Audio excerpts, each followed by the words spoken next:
Hello everyone, this is Solo D. Gray and this is Coival College. Today our lesson will focus on power and gender.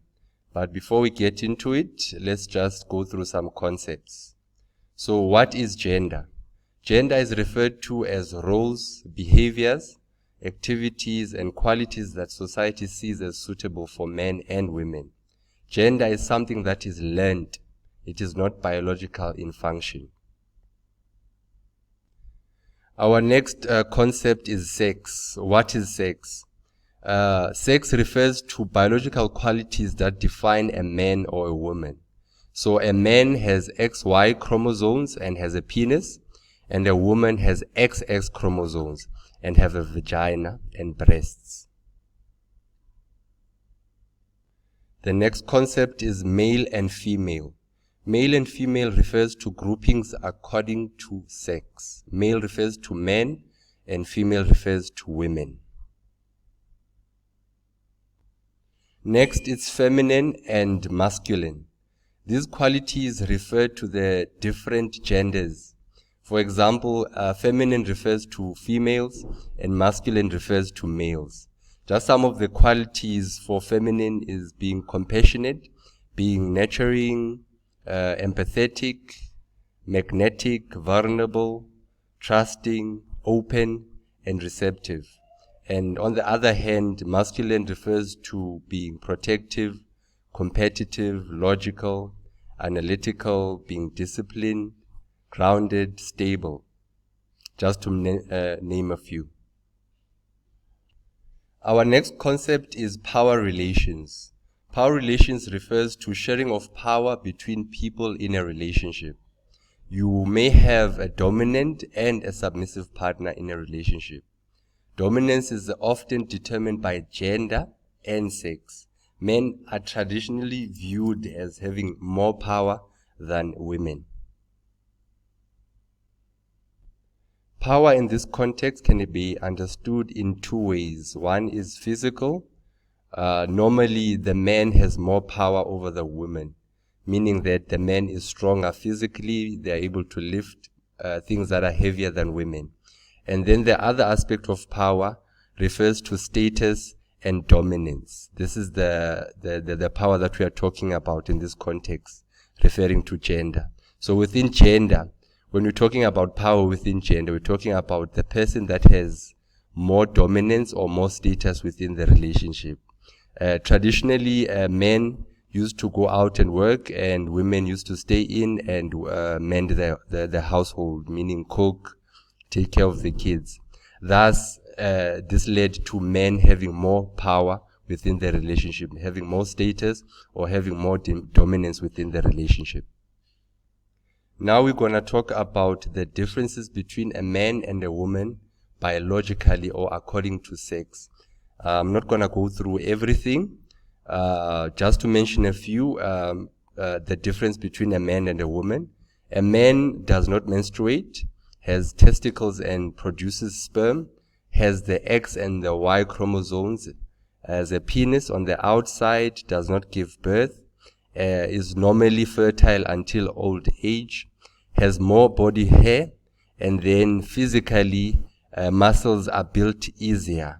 And then the skull is thicker and stronger than the female or the woman.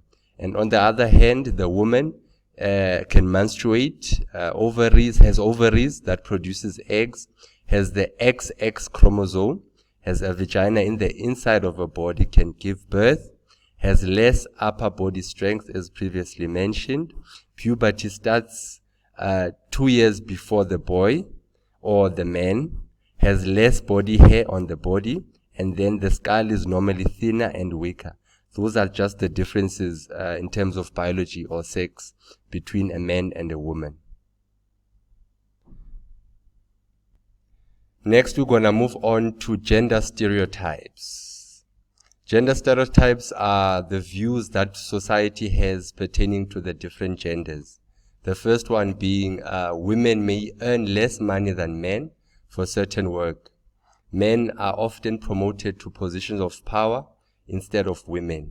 And then men are allowed to smoke, drink, and have affairs in some societies, while women are not allowed to do the same activities. Men in sports get more funding and get more media coverage more than women teams. Women do more housework than men. Women play a larger role in parenting and taking care of the children and taking care of the house, making sure that everything is done, cooking, ironing, and making sure that everything is order in the house. And then lastly, some careers are traditionally reserved for men. For example, doctors are seen to be men, and then nurses are seen to be women. Next, we'll be talking about gender inequality on relationships and its impact on general well-being. The first aspect that we'll focus on is sexual abuse and violence.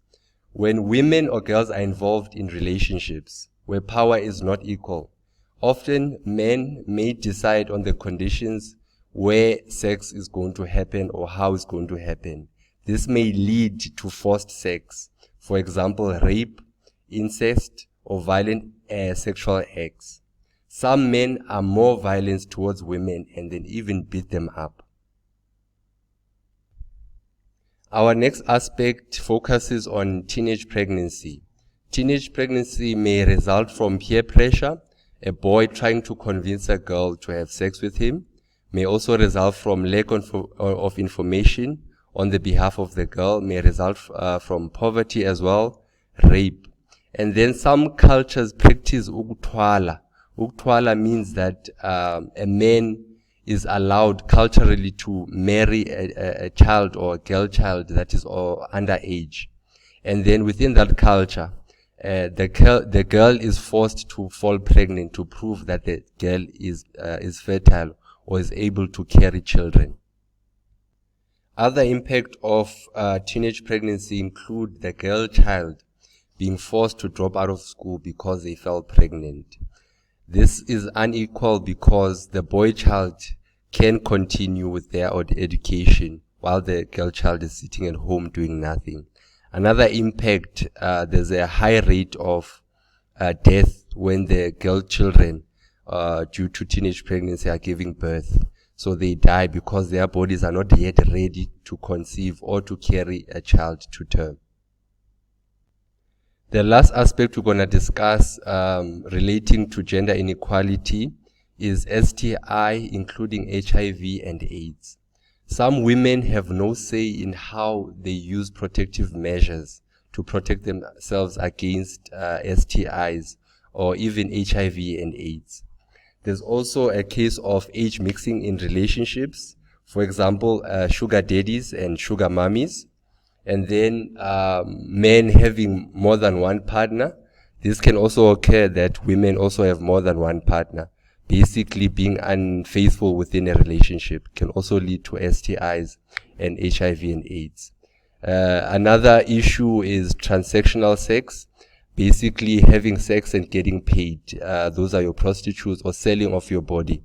That can also lead to STIs. And then lastly, rape can also lead to STI and HIV. And that is the end of our lesson. Thank you for watching. Please make sure to subscribe to the channel and like the content if you did. Stay tuned for the next lesson. Silhouette Tigray signing out. Thank you.